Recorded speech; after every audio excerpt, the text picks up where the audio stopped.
अब इस सुहागन के लाल चूड़ी को उतारकर इस सफेद साड़ी को अपनी जिंदगी का हिस्सा बनाना होगा।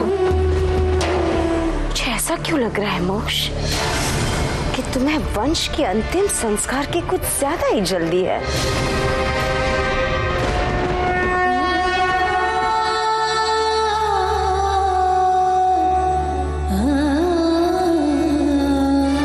बेटा, ये क्या है? तुम्हारी मांग में सिंदूर?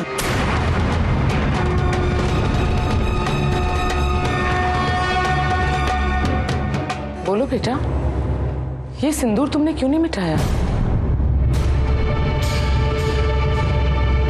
क्योंकि मैं सुहागन हूँ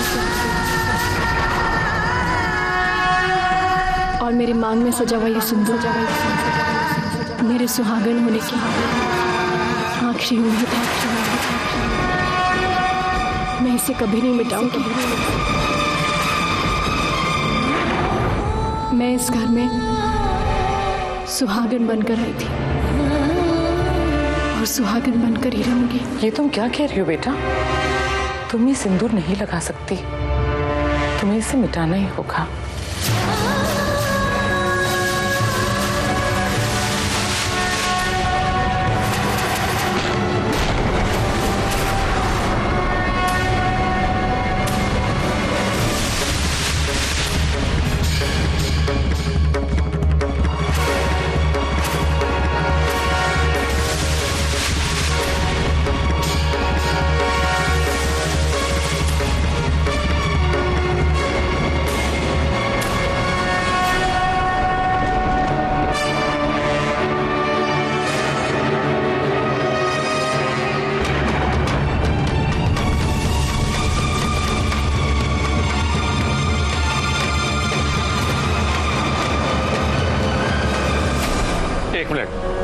एक मिनट बड़े पापा आप जरा मेरे साथ चलिए, मुझे आपसे जरूरी बात करनी है। नहीं, तुम्हें जो भी कहना है यही कहो, सबके सामने। अरे प्लीज। मैं तुम्हारी भावनाओं की कदर करता हूं अंबिका, लेकिन फिर भी मैं इसके साथ जाऊंगा। तुम इत्मीनान रखो अंबिका, मैं सब संभाल लूंगा।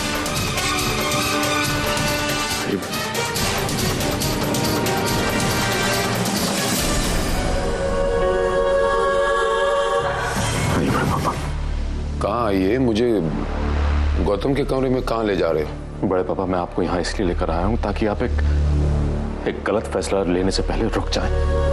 मोक्ष, पहेलियां मत बुझाओ, साफ साफ कहो तुम्हारे मन में क्या है, क्या कहना चाहते हो तुम?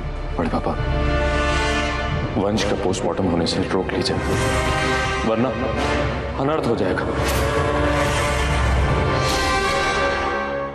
बड़ी माँ का शक गलत नहीं, क्योंकि वंश की मौत किसी हादसे से या किसी बीमारी से नहीं हुई। उसकी मौत एक कत्ल है,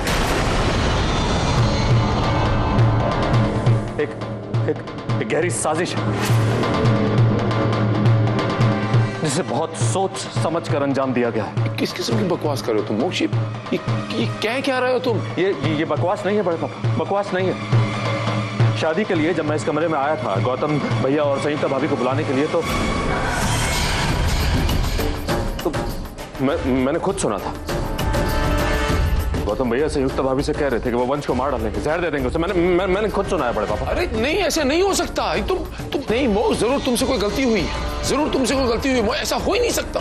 अरे मेरा गौतम ऐसा कर ही नहीं सकता। मोक्ष, तुम्हें कोई गलतफहमी हुई है। घरों में झगड़े होते हैं, इसका ये मतलब नहीं हुआ कि एक दूसरे की जान ले ले आदमी। मोक्ष, तुम्हारे पास इसका सबूत क्या है? कोई प्रमाण है तुम्हारे पास? तुम इतना बड़ा इल्जाम लगा रहे हो। तुम मेरे बेटे। सबूत है बड़े पापा, मैं यूं ही नहीं बोल रहा हूँ। मैंने खुद गौतम भैया को जहरीली बोतल छुपाते हुए देखा था। कहाँ देखा? यहाँ देखा है बड़े पापा। ये देखिए, इस जहर की बोतल।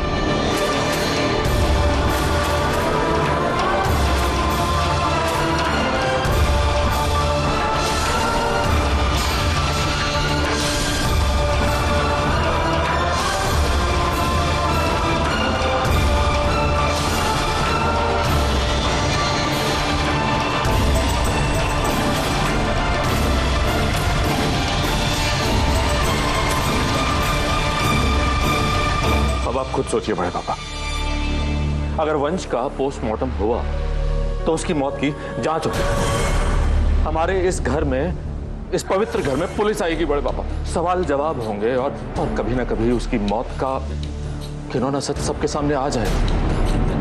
क्या आप ऐसा चाहते हैं बड़े पापा? क्या आप चाहते हैं कि गौतम भैया की ये घिनौनी करतूत सबके सामने आए?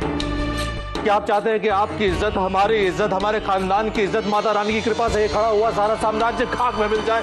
क्या आप चाहेंगे ऐसा बड़े पापा? नहीं नहीं नहीं नहीं नहीं बड़े पापा, आप ये सब करने से रोक लीजिए बड़े पापा।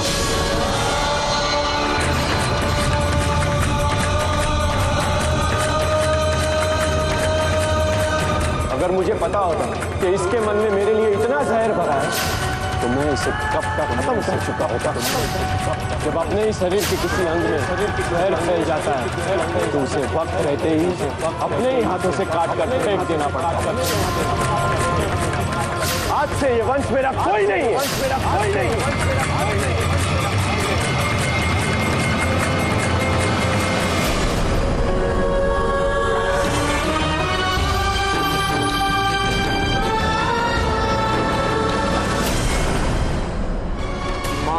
स्प्रा सर्वे ऋषयः सनकादयः आगच्छन्तु महाभाग ब्रह्माण्डोरवधरवर्तिनः।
ये सब क्या है वैष्णवी?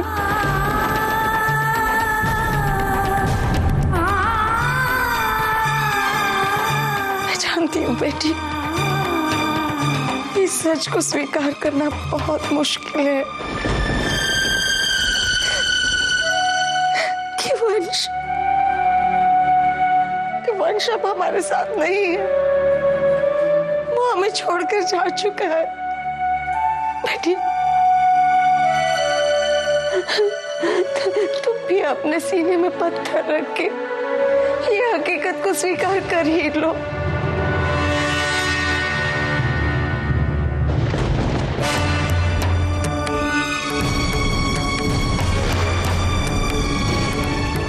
कहाँ जा रही हो बेटी?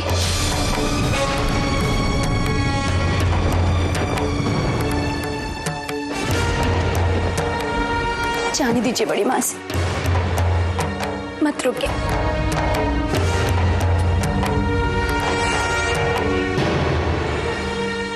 लेकिन ये जा कहाँ रही है? अपना दुख और दर्द बताने के लिए माता रानी के सिवाय ये और कहाँ जा सकती है माँ?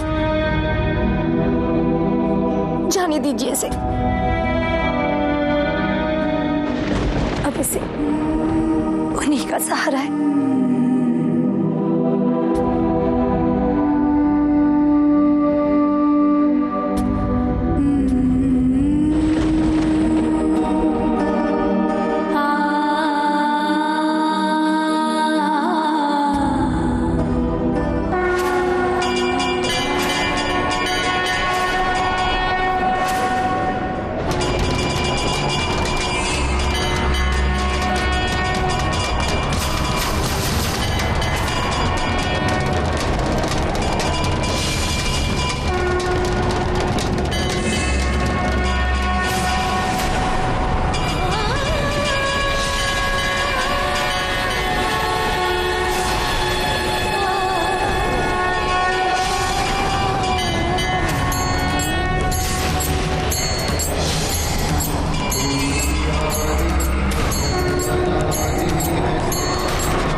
बच्चे के क्रियाक्रम करने की तैयारी कीजिए।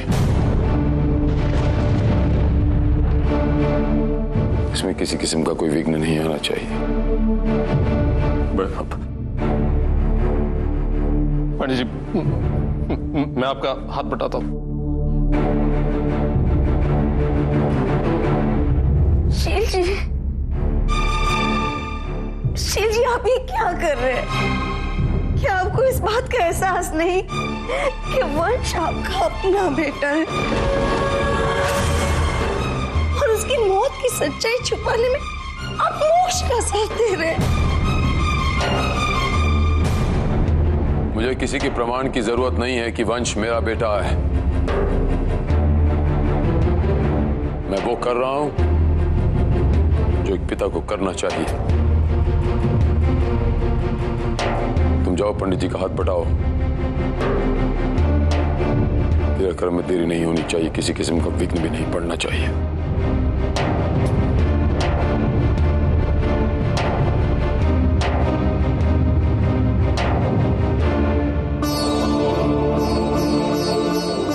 जय माता दी, जय माता। एक मिनट, तुम कहां जा रहे हो? जी वो मैं पंडित जी को। एक मिनट, तुम चलो, मैं तुमसे कुछ बात करना चाहता हूं।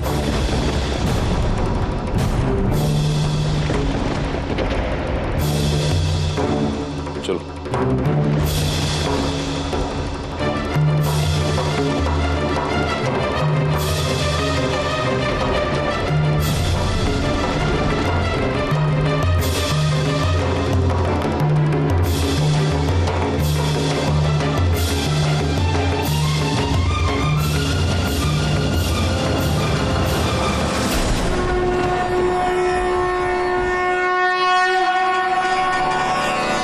नहीं माँ, आज आप रोकर मेरे सवालों से नहीं बच सकती।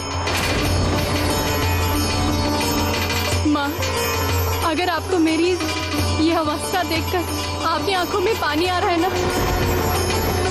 तो आप इतना रोइए कि मेरी जिंदगी से ये सफेद रंग हट जाए या दोबारा वो लाल चुनरी की चमक से मेरा जीवन रोशन कर दूं, जिससे मैं ओढ़कर वंश की जिंदगी में आई थी। माँ, मुझे मेरा सुहाग लौटा दो। आप तो माँ है ना, आप तो कुछ भी कर सकती है ना, है ना?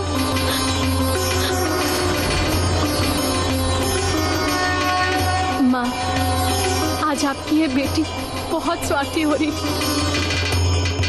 मुझे सिर्फ मेरा पति, मेरा सुहाग चाहिए माँ। मैं आज आपसे इससे कम और कुछ भी नहीं लेने वाली। सुना माँ कि आपकी बेटी आपसे क्या चाहती है? कुछ करो माँ। जिस बेटी को आपने सुहाग के लाल जोड़ में विदा किया था, ये कह के सदा सुहागन रहो, पर उस बेटी को आप इस सफेद साड़ी में कैसे देख सकती हो?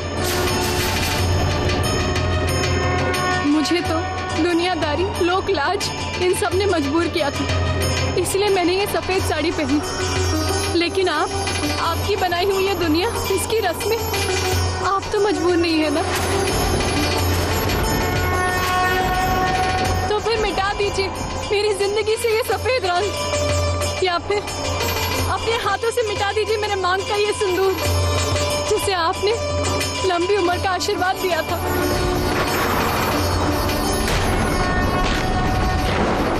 देख क्या रही है माँ? आइए आगे बढ़िए और मिटा दीजिए मेरे मांग का ये चमकता हुआ सिंदूर, ताकि मैं भी देख सकूं कि एक माँ कितनी निर्दय हो सकती है। ठीक है माँ, अगर आप कुछ नहीं कर सकती ना, तो मैं अपना फैसला खुद ही करूंगी, और मेरा फैसला ये है कि मैं सुहागन थी, सुहागन हूँ और सुहागन ही मरूंगी। हाँ माँ, मैंने पवित्र अग्नि को साक्षी मानकर वंश के साथ 7 जन्मों का साथ निभाने का वचन दिया था, और मैं वो वचन कभी नहीं तोड़ूंगी। मैं अपने पति का साथ निभाऊंगी माँ, और फिर चाहे वो इस धरती में हो या किसी भी लोक में हो, मैं उनके साथ ही जाऊंगी।